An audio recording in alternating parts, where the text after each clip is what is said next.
Welcome back. Sweet Chris here with your second installment of NetSuite news for the month of July 2024. The first one I did obviously last month in June, and if you didn't see that one, the concept of this series is that every month I basically comment on news, general information, highlights, reviews, all related to NetSuite. So it's a bit more commentary than the tutorials that I usually do. I basically have a number of different topics, and every video I choose 4 or 5 topics that I want to talk about. And so to start off for this month's video, the first topic is going to be new releases. And specifically, NetSuite's just come out at the end of last month. They've come out with a new edition or a new product of NetSuite called the Suite Success Healthcare Edition. Now, if you're not already familiar with the purchasing process of NetSuite, I actually just came out with a video last week on how the pricing for licensing of NetSuite works. But the short version is when you buy NetSuite, amongst the many products you can buy, there's certain kind of core functionalities that you can purchase, such as manufacturing or food and beverage or health and beauty. And they've come out now with a new edition just like that you can purchase that the real big talking point for this healthcare edition is the fact that it comes with HIPAA compliance. If you're not familiar with HIPAA compliance, it's basically the regulations on the safeguarding of the patient information. So there are certain things that you have to keep in for that. And up until now, NetSuite has not natively had HIPAA compliance. So if you were in some kind of healthcare related industry, then you had to do a pretty complex customization to be able to operate on NetSuite at all. So this new healthcare edition, although in many ways not really different from some of the other core functionality, the real big talking point is just this HIPAA compliance. Now, because this thing has just come out, I haven't actually seen a client go through with a full implementation yet. So it remains to be seen how that HIPAA compliance actually works with the new software and if it's effective for healthcare industry companies. But in the months to come, no doubt we will hear on how that works. And of course, I can report later on whether that is successful and generally liked by clients. The second topic we're going to cover is I want to touch on kind of a SuperTraining Highlight. Last month, I talked about the administrator's course and some of the benefits of taking that course. In this video, I want to talk about the Suite Foundation Prep course. I'll include the link for that up above.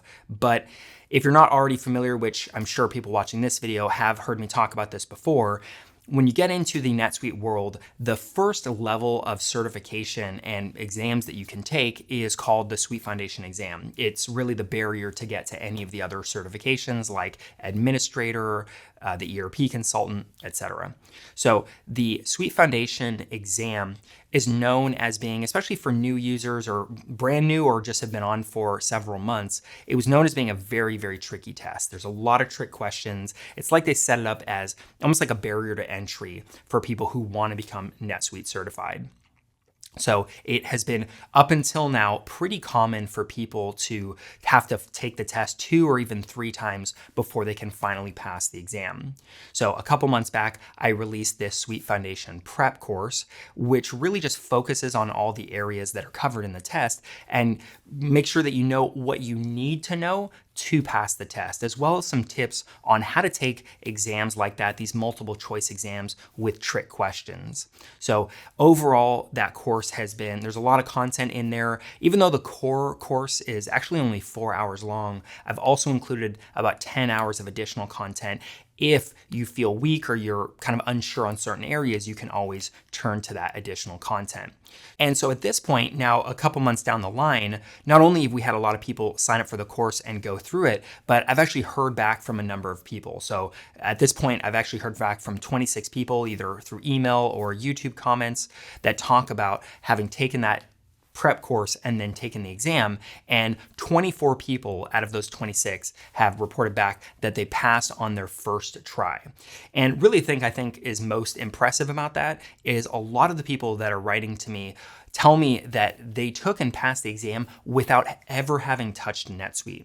Now, NetSuite, when they have their Suite Foundation exam, they actually recommend that you have 1 year of experience on NetSuite before you take the exam. I personally recommended that you have at least 3 months of familiarity with the system before taking the exam. People have a hard time sometimes actually getting their hands on a demo account. It can be very tricky. So evidently, a number of people have managed to, without ever touching NetSuite, just on that course, taken the exam and managed to pass it. So I can't promise that I would have done the same back in the day, but clearly it can be done. So if you're looking to really make a career out of NetSuite and to pivot into it, then I highly recommend you check out that Suite Foundation prep course. And moving into now the third category really comes off of that same vein of making a career in NetSuite. And I'm actually going to talk about this in a number of videos. I hope to make this more of a routine thing that I discuss, but instead of going into a lot of detail, like how to be a great consultant, let's say, I really want to talk about this point. What are the paths that you can take to make a career in NetSuite? There are a lot of different ways to approach it, but I feel like there's 4 really major routes that you can take.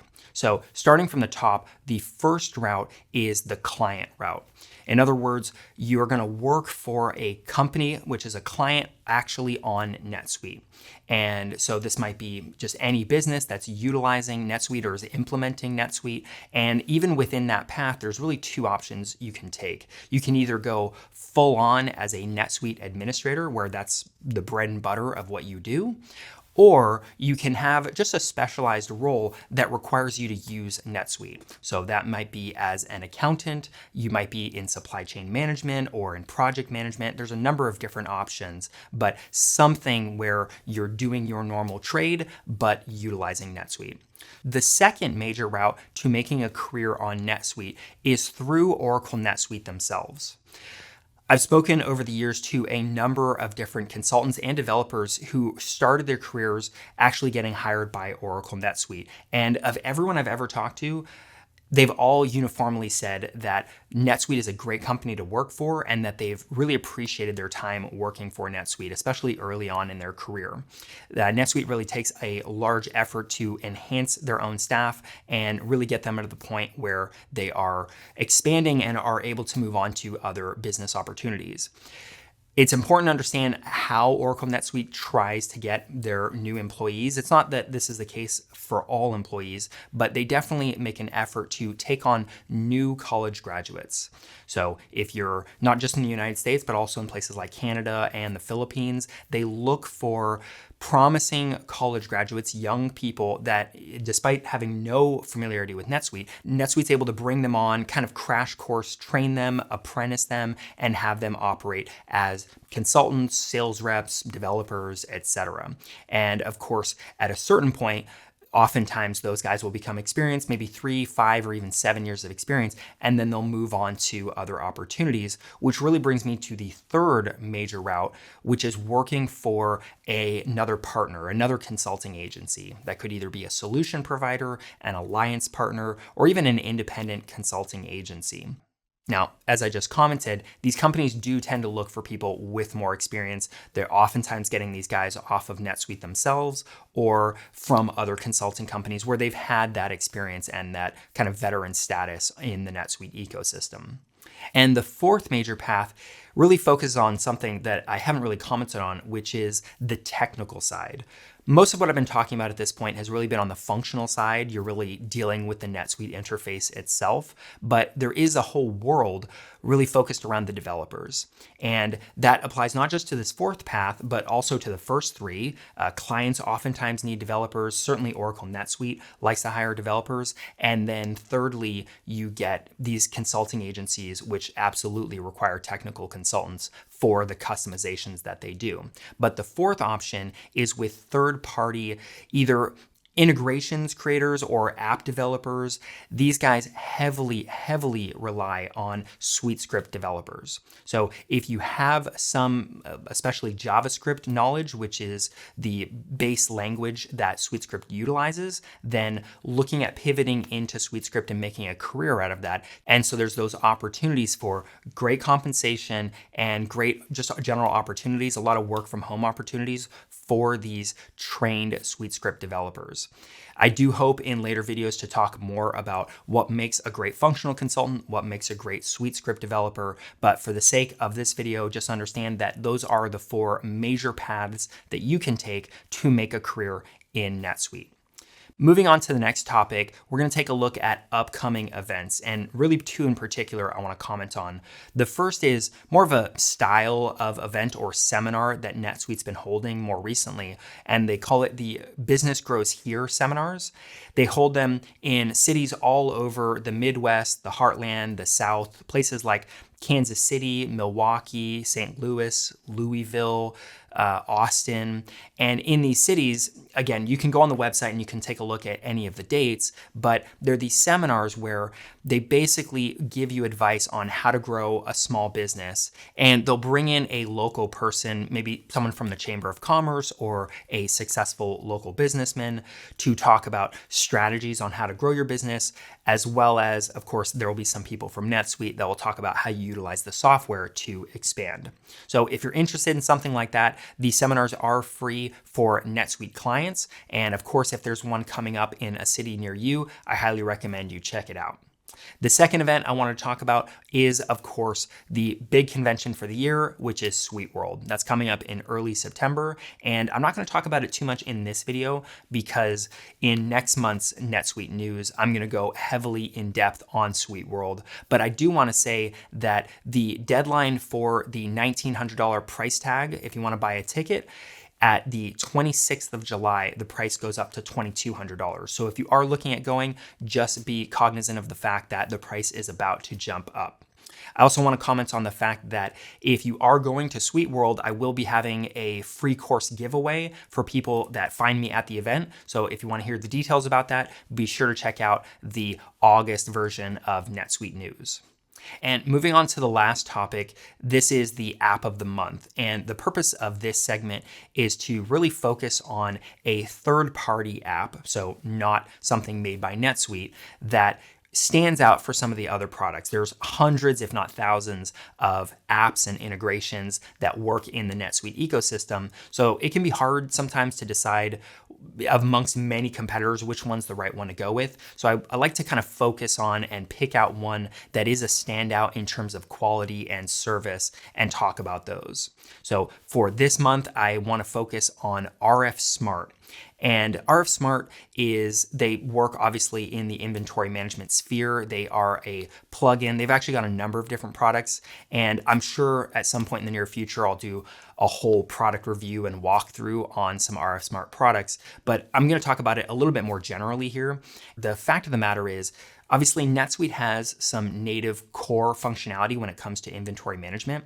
And for a lot of companies, that is perfect for them. You know, if you have pretty limited requirements, you can utilize just the native software. And I actually came out last month with an inventory management course where I focus on what NetSuite does natively. So if you're interested in that, you can obviously check out the course. But as soon as you get into some more advanced requirements, like if you need mobile scanners, some more advanced printing requirements for labels, or if you've got just a huge quantity of product that you're receiving or shipping out, you're really starting to get into territory where you need a more advanced system for your NetSuite to handle your supply chain management, demand planning, inventory management, all of these different things.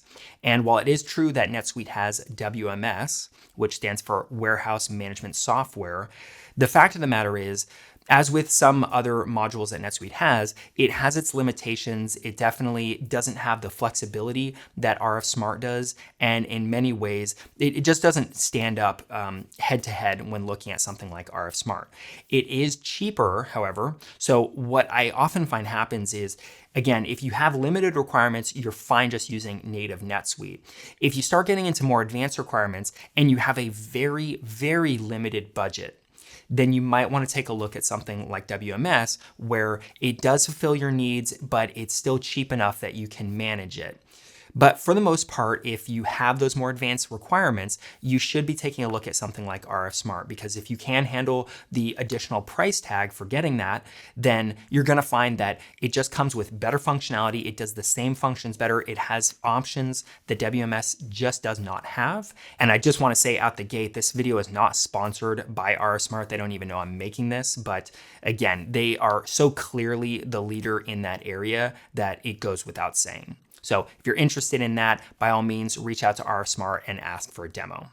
And that really sums up the NetSuite news for this month. If you want me to talk about any particular topic, and keep in mind, again, I make tutorial videos, so that's a really separate thing. But if you want, again, reviews on what products tend to stack up better against others, or advice on how to do something with NetSuite, then let me know down in the comments below. And I promise you, if you ask me for something, I will address it. If not in the next video, I'll address it in an upcoming NetSuite news video. So I hope to hear from you in the comments below, and I'll see you next month.